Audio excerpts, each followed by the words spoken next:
Bonjour à tous. Monsieur le Président, Mesdames et Messieurs les parlementaires, Monsieur le député européen, je salue aussi les représentants de la Fondation Jean Jaurès et de la Fondation Friedrich Ebert, les parlementaires allemands également qui sont présents. Merci de m'avoir invité à dire quelques mots devant vous à l'occasion de l'anniversaire de l'accord de Paris. Quel regard franco-allemand pouvons-nous porter sur cet anniversaire ? D'abord vous dire que aujourd'hui, à l'heure où je vous parle, 129 pays ont ratifié l'accord de Paris. Donc tous les jours, il y a des nouveaux pays qui viennent et qui rejoignent cette coalition. On n'a pas encore la totalité des pays européens. Donc si les parlementaires européens pouvaient les pousser un peu pour que la totalité des pays européens puissent ratifier. Alors certains ont des procédures un peu compliquées, notamment la Belgique, je crois, ou les Pays-Bas, parce qu'ils ont plusieurs parlements internes. Mais quand même, ça fait un peu de désordre que l'ensemble des pays européens n'aient pas ratifié, même si les choses sont en bonne voie. Et puis, c'est vrai que dans cette stratégie pour la COP21, à la fois dans les ratifications et dans les actions, la France et l'Allemagne ont travaillé très étroitement, bien évidemment, sur tous ces sujets.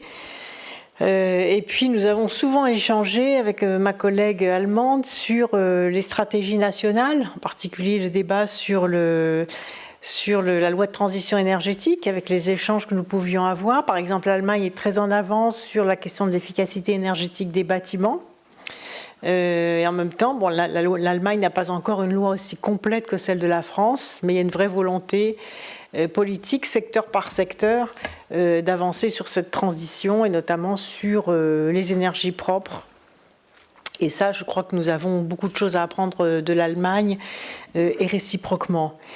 Je voudrais dire aussi qu'on était très observé par l'Allemagne et par l'ensemble des pays européens à l'occasion de la grande réussite de l'émission de l'obligation verte souveraine, les Green Bonds, puisque nous avons réussi quand même un exploit extraordinaire mondial.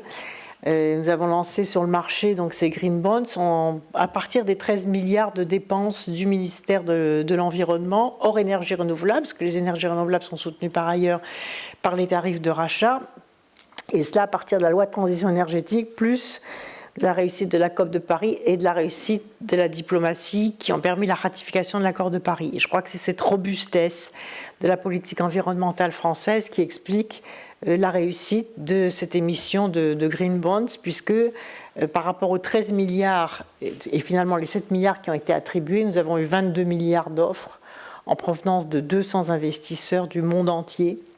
Et donc la place de Paris a tout pour devenir la place de la finance verte. Et ça, je crois que c'est très important. Ce qu'on peut aussi noter, c'est qu'on partage avec l'Allemagne donc, sur la coalition bâtiment, puisque la coalition bâtiment que nous avons créée pendant la COP21, l'Allemagne est très active dans cette coalition bâtiment. Et en particulier, nous avons l'un et l'autre, Allemagne et France, des outils spécifiques. La France a un outil fiscal qui s'est révélé très efficace puisque le crédit d'impôt de transition énergétique apporte aujourd'hui, je préfère voir les choses comme ça, le ministère des Finances dirait coûte. Moi, je dis au contraire, apporte du pouvoir d'achat à ceux qui font des travaux d'économie d'énergie à hauteur de 1,4 milliard d'euros. Et c'est dire à quel point la dynamique de ces dépenses a dépassé aussi l'ensemble des prévisions. Sur les énergies renouvelables, nous notons que la France a plus 25% de capacité depuis 2014 et que l'on a vu lors du pic de froid, alors qu'on avait émis un certain nombre d'inquiétudes sur la possibilité de coupure de courant. Au contraire, nous n'avons pas eu ces coupures de courant et nous avons pu ainsi réaliser et montrer aux Français que l'équivalent en matière de production d'électricité à partir d'énergies renouvelables était de 6 à 7 réacteurs nucléaires. Et donc c'est considérable puisque nous avions 9 réacteurs à l'arrêt pour des raisons de contrôle, de sûreté, par l'autorité de sûreté nucléaire. Eh bien, ce sont les énergies renouvelables qui ont permis la continuité de la consommation électrique. Et ce sont les économies d'énergie qui ont aussi permis la continuité de la consommation d'électricité. Et ça, c'est également très nouveau. Et là, on peut dire, par exemple, que l'Allemagne ou certains pays nordiques étaient en avance sur la France par rapport à la sobriété des comportements de consommation et qu'enfin, le consommateur français a compris un certain nombre de choses. Pour le faire, nous avons lancé une campagne de communication pendant les journaux météo. Parce que je me suis dit, finalement, là où les gens sont sensibles au climat, c'est quand ils regardent la météo. Et c'est qui est finalement l'émission la plus regardée en France, parce que tous les jours, il y a 13 millions cumulés de personnes étalées sur la journée qui regardent le bulletin météo. Donc j'ai réuni les journalistes présentateurs de la météo et on leur a donné un petit guide pratique pour informer les Français sur la façon dont ils pouvaient économiser l'énergie. Par exemple, si on utilise toutes les machines, non pas à l'heure de pointe, mais aux heures creuses, c'est l'équivalent d'un réacteur nucléaire. Si tout le monde débranche les appareils en veille, c'est entre 1 ou 2 équivalents de réacteurs nucléaires. Si on vide régulièrement ces ordinateurs, là aussi, personne ne savait que ça consommait autant d'énergie, un ordinateur qui ne fonctionne pas dès lors qu'il est trop surchargé en termes de mails tous azimuts. Donc là aussi, éduquer à la sobriété énergétique en matière informatique, c'est quelque chose de très important. Et puis enfin, la baisse de chauffage dans les bureaux, dans tout le secteur tertiaire le soir et en week-end, l'extinction aussi des éclairages. Enfin, il y a une marge de manœuvre assez considérable en matière d'économie d'énergie. J'ajoute qu'au 1er mars de cette année, grâce au vote d'un dispositif spécifique dans la loi de transition énergétique que les parlementaires connaissent bien pour avoir ardemment contribué à cette loi, il y a l'obligation d'installer des compteurs individuels. Vous voyez, par exemple, sur ce sujet-là, ça fait très longtemps que c'est fait en Allemagne. Et j'ai regardé de près ce qui s'était passé en Allemagne lorsque les compteurs individuels ont été installés dans certains immeubles de copropriété. Ça a conduit jusqu'à 70% d'économie d'énergie le jour où le compteur individuel a été installé. Parce que le consommateur est ce qu'il est, quand il paye exactement ce qu'il consomme, il fait attention. Quand c'est noyé dans le collectif, alors à ce moment-là, il y a du gaspillage d'énergie. Donc j'espère qu'au 1er mars, les compteurs individuels vont être installés, malgré la résistance des milieux concernés. C'est inscrit dans la loi, le décret d'application est fait, et donc cette obligation-là va conduire, je pense, à beaucoup d'économies d'énergie. Je pense dans la performance énergétique des bâtiments aussi, nous avons beaucoup à apprendre de l'Allemagne et des pays les plus froids, du nord de l'Europe également, parce qu'ils sont très en avance, notamment sur les constructions en bois. Je regarde à l'Arctique, il y avait des petites maisons en bois toutes fines comme ça. Je me dis, mais comment ça se fait que c'est si chaud et si bien isolé ? Parce que le meilleur isolant, c'est l'air. Donc l'air entre deux parois de bois, c'est le meilleur isolant.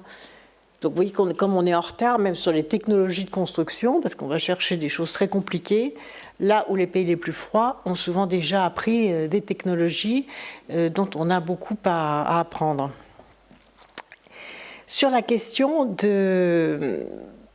un autre sujet sur lequel on a beaucoup à apprendre, je crois, c'est aussi toutes les questions liées à la lutte contre la pollution. Donc là aussi, on a travaillé sur la question de la baisse des pesticides. On observe aujourd'hui que 93% des Français jugent l'interdiction de la vente de pesticides justifiée. Vous voyez aussi à quelle vitesse les mentalités évoluent. 80% des Français estiment qu'il ne faudra pas revenir sur la loi de transition énergétique, ça va dans la bonne direction. Et pourtant, le mot transition énergétique, quand j'ai commencé le débat il y a 2 ans, Jean-Paul Chandeguet pourra en témoigner, les Français ne savaient même pas ce que ça voulait dire.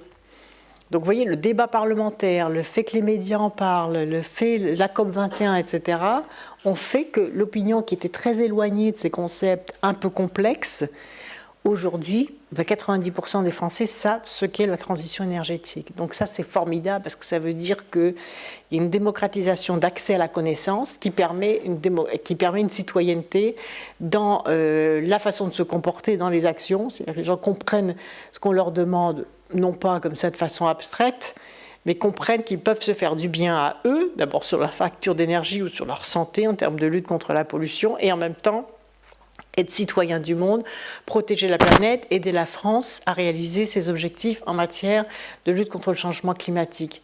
Énergie renouvelable, maintenant, point suivant. Donc l'objectif est de 18% en 2020. L'objectif de la France est de 23% en 2020 sur les énergies renouvelables.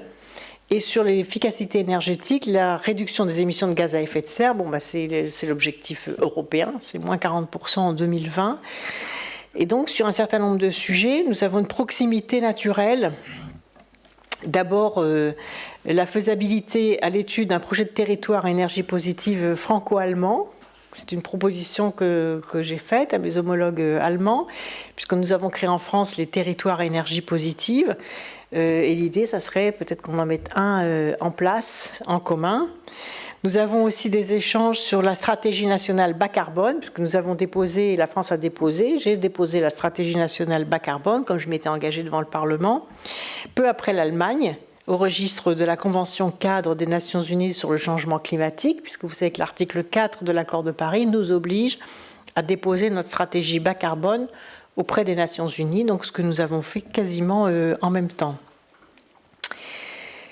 Au niveau international, on peut souligner le rôle de l'Allemagne en tant que présidence du G20 pour continuer à porter la dynamique de l'accord de Paris. Et même au niveau des ratifications, l'Allemagne a été un des premiers pays européens à entrer dans cette logique des ratifications. Donc je crois qu'elle a assumé avec la France un vrai leadership, une vraie volonté de nous aider au moment de l'accord de Paris. Et puis là, aussi, nous travaillons ensemble pour que nos deux pays voient les textes européens sur le climat aboutir de façon rapide et ambitieuse. J'ai mis en place la commission de haut niveau Stiglitz-Stern le 31 janvier sur le coût social du carbone en lien avec l'accord de Paris. Donc, ce sont des choses sur lesquelles nous pourrons débattre, peut-être au sein de la Fondation Frédéric Schebert et de la Fondation Jean Jaurès. Ça pourrait être très intéressant dès que j'aurai reçu le rapport très prochainement, d'ailleurs juste avant les journées de printemps du Fonds monétaire international et de la Banque mondiale. Ensuite, nous avons lancé le débat sur le faible niveau du prix du carbone avec Gérard Mestrallet au titre de son action à travers le groupe Magritte, puisque nous avons un vrai problème au niveau européen qui est que le prix du carbone est beaucoup trop faible. Et par conséquent, je crois que nous devons adopter des mesures concrètes, ambitieuses dans le texte qui est actuellement négocié au Conseil européen. Parce que nous devons à la fois réussir à répartir les efforts entre pays européens. Les efforts prévus dans l'accord de Paris, nous devons maintenant les répartir entre les différents pays européens et en même temps être beaucoup plus à l'offensive sur le prix du carbone. Pour l'instant, il n'y a pas de consensus sur le prix du carbone. On a aussi présenté un projet issu du rapport Mestrallet-Canfin sur un corridor du prix du carbone.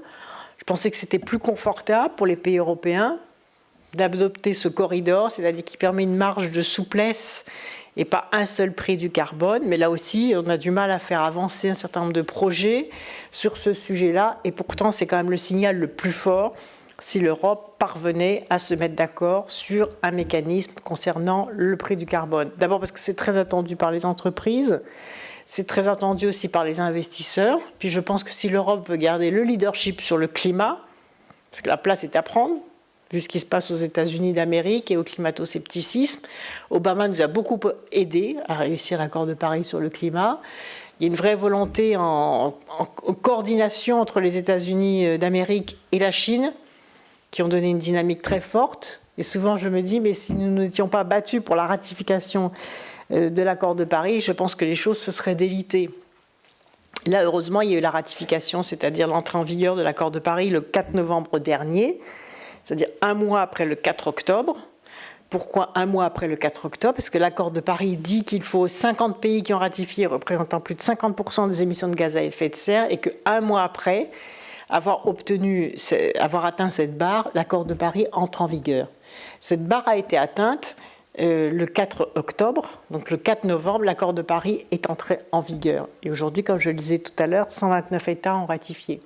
Si ce travail n'avait pas été fait par la France, aujourd'hui, un pays qui se retirerait de l'accord de Paris pourrait empêcher l'entrée en vigueur de l'accord de Paris. Alors qu'aujourd'hui, un pays qui se retire de l'accord de Paris ne peut plus empêcher l'application de l'accord de Paris. Bien sûr que ça peut faire des dégâts, parce que si un pays relance ou réencourage fiscalement ou politiquement la production des émissions la production des énergies fossiles, c'est un problème à l'échelle planétaire, bien évidemment. Mais en ce qui concerne l'application de l'accord de Paris, celui-ci devient irréversible puisque nous avons franchi le seuil que j'ai indiqué tout à l'heure et que l'accord de Paris est rentré en application.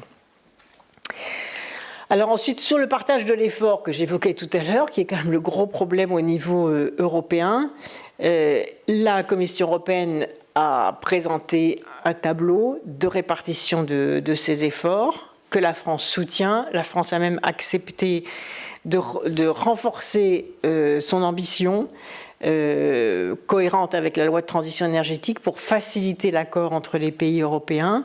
Mais il reste aussi à crédibiliser cette ambition européenne au niveau mondial. Et sur ce point-là, nous nous trouvons en phase avec la position allemande, c'est-à-dire que nous refusons d'affaiblir l'objectif climat pour 2030, avec notamment certains artifices comptables, comme certains le proposent dans le cadre des budgets carbone européens. Alors c'est un peu technique, mais c'est vrai que les discussions sont difficiles. Et en même temps, donc on va voir au prochain Conseil des ministres de l'environnement si nous réussissons, les pays européens, à faire ensemble un effort pour afficher cette répartition des efforts et pour prendre le leadership climatique. Ça se passe le 28 février prochain. Il est évident que nous avons un besoin du soutien de l'Allemagne, un besoin clair, qui ne soit pas différent entre la ministre de l'Environnement et son secrétaire d'État, et qui est beaucoup plus restrictif sur la question climatique. Et parfois, quand elle dit oui, il faut arriver à l'avance, mais que quand autour de la table, c'est le secrétaire d'État qui est présent, alors là, tout s'écroule. Et donc, il est quand même très important, voilà, je peux le dire devant vous parce que je le dis à nos amis allemands, qu'il est très important que l'Allemagne soit très solidaire avec la France pour que nous soyons exemplaires au niveau mondial sur la question de l'application de l'accord de Paris. Et puis enfin, il y a toutes les coopérations industrielles, bien évidemment. Il y a aussi le fameux sujet de Fessenheim, sur lequel les Allemands étaient très en attente. Donc ça, je crois que le processus est bien enclenché. Et avec le ministre de l'Industrie, qui a changé de portefeuille ministériel depuis, mais j'ai repris contact avec son successeur. Ce que je souhaite, c'est que nous puissions montrer que la transition énergétique est possible, même sur des sujets aussi difficiles que celui de Fessenheim. Les Allemands attendaient depuis longtemps l'engagement du processus de fermeture de Fessenheim, notamment pour des raisons de sécurité, de sûreté. Et en contrepartie, l'idée, c'est que nous mettions en place une mutation industrielle.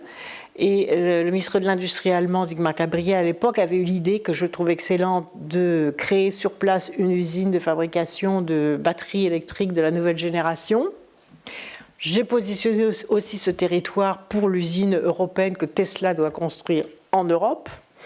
Donc là, j'ai repris contact avec les Allemands pour dire que ce que nous devons faire, c'est présenter un territoire commun, franco-allemand, pour recevoir cette usine. Et comme ça, on est plus fort, et surtout, on ne se fait pas concurrence et compétition en offrant des avantages pour essayer d'attirer, soit dans un pays, soit dans l'autre, cette usine européenne Tesla. Et enfin, l'idée, c'est de faire aussi de Fessenheim un site exemplaire en matière de démantèlement de centrales nucléaires, puisqu'il y a 400 centrales à démanteler à l'échelle de la planète. Donc c'est vrai que si on arrive à faire un laboratoire plus un chantier expérimental et même grandeur nature de démantèlement de centrales nucléaires, c'est aussi un atout et une opportunité industrielle très importante. Donc voilà, si vous voulez, ce panorama qui est finalement en trois grandes parties. Les stratégies franco-allemandes que nous avons eues, la solidarité totale de l'Allemagne que nous avons eue pour réussir la conférence de Paris sur le climat, les efforts de ratification qui ont eu lieu, les efforts de signature et de ratification sur lesquels la chancelière allemande a été très réceptive et très à l'offensive. Et puis enfin, les opérations et les démonstrateurs industriels que nous pouvons mettre en place ensemble pour accompagner cette transition industrielle qui ouvre de grands espoirs en matière de croissance verte et de création d'emplois industriels et de services sur ce secteur de la transition énergétique et écologique. Voilà les quelques messages que je voulais vous délivrer, mais vous êtes déjà en fin de journée, vous avez beaucoup travaillé. Donc je ne voudrais pas être plus longue, je voudrais vous féliciter de cette initiative et surtout de l'engagement des uns et des autres dans ce chantier si important de la transition énergétique que nous allons gagner, j'en suis sûre. Merci beaucoup.